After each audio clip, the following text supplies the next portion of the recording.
السلام علیکم ناظرین، جہاں زیب عباسی ایک نئے یوٹیوب پروگرام کے ساتھ حاضر ہے۔ تین موضوعات یا تین اہم خبروں کے اوپر بات کریں گے۔ پہلا معاملہ پاکستان تحریک انصاف کی جانب سے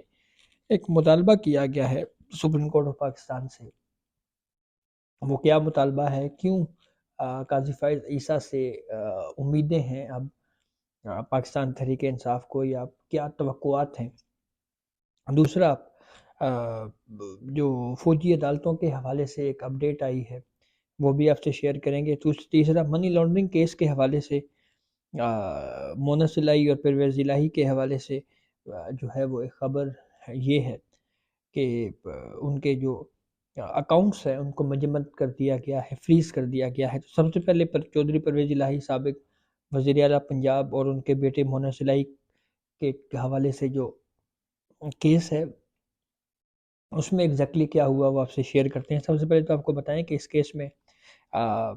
جو منی لانڈرنگ کے الزامات ہیں، اس میں پیش رفت یہ ہوئی کہ ایف آئی اے ذرائع سے یہ خبر چلی کہ مونس الہی اور پرویز الہی کے تمام بینک اکاؤنٹس جو ہیں وہ فریز کر دیے گئے ہیں، اور مونس الہی اور پرویز الہی کے فیملی ممبران کے بینک اکاؤنٹس بھی فریز کر دیے گئے ہیں۔ اور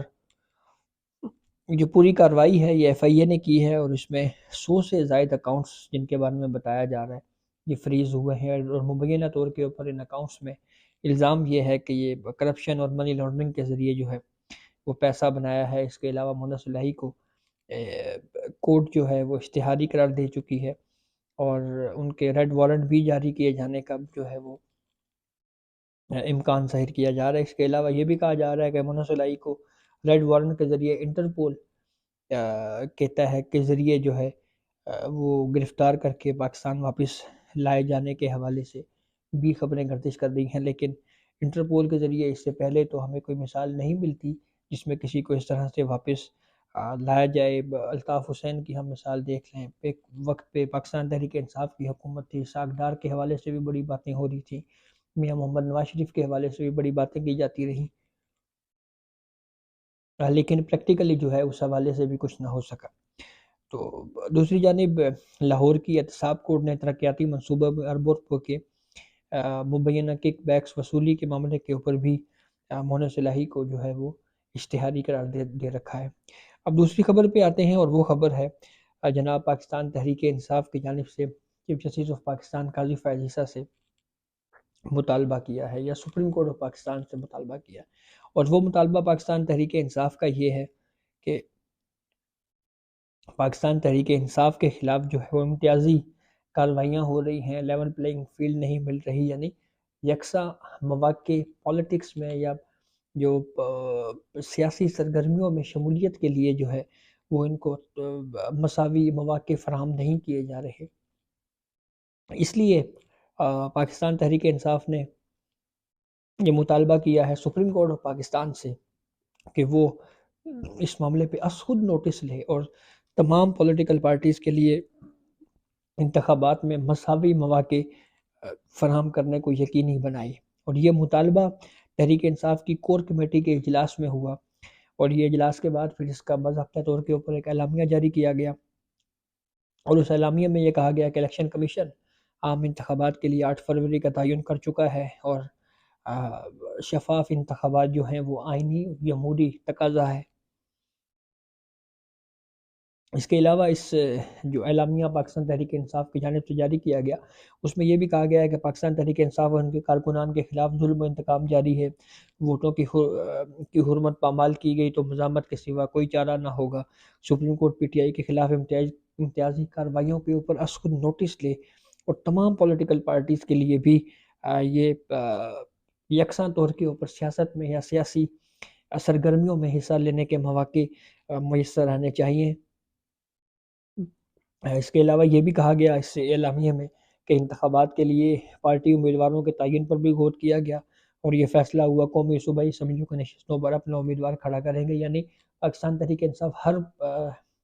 قومی اور صوبائی نشست کے اوپر اپنا الیکشن کے لیے اپنے امیدوار کھڑے کرے گی، اور جو انتخابی نشان ہوگا پاکستان تحریک انصاف کا، وہ بلے کے لیے الیکشن کمیشن فوری طور کے اوپر پاکستان تحریک انصاف کو ان کا بلہ جو انتخابی نشان ان کا بنیادی حق ہے وہ ان کو فراہم کرے۔ یہ ایک درست بات ہے۔ پاکستان تحریک انصاف کو بھی دیگر پولیٹیکل پارٹیز کے ساتھ ساتھ ان کو بھی اسی طرح کے مواقع ملنے چاہیے پالیٹکس کے۔ پھر ایک بڑی ہی سمجھ لیں کہ حیران کن قسم کی ایک خبر سینٹ سے آئی ہے۔ آپ کو یاد ہوگا کچھ عرصہ پہلے ایک پریس کانفرنس بھی ہوئی کہ جی یہ شہداء کے خاندان ہیں اور وہ مطالبہ کر رہے ہیں کہ یہ فوجی عدالتیں درست تھی، ان کے خلاف جو پی ٹی آئی یا جو کچھ ملٹری کورٹس میں ہو رہا ہے اس کو کنٹینیو کیا جائے۔ سپریم کورٹ آف پاکستان نے جو فیصلہ دیا ہے اس کے خلاف ایک قرارداد منظور کر دی گئی ہے، اور قرارداد میں جناب یہ قرارداد پیش کس نے کی؟ سپریم کورٹ کے فیصلے کے خلاف یہ قرارداد پیش کی گئی، اور یہ ماشاءاللہ سے سینیٹر دلاور خان ہیں، انہوں نے ایوان میں پیش کی اور سینٹ میں سپریم کورٹ کے فیصلے کے خلاف قرارداد پھر کثرت سے منظور بھی کر لی گئی۔ لیکن اہم بات یہ ہے کہ اس قرارداد کی مخالفت بھی کی ہے، اور مخالفت کرنے والے دو سینیٹرز ہیں، ایک رضا ربانی ہے پاکستان پیپلز پارٹی سے ان کی سیاسی وابستگی ہے، اور دوسرے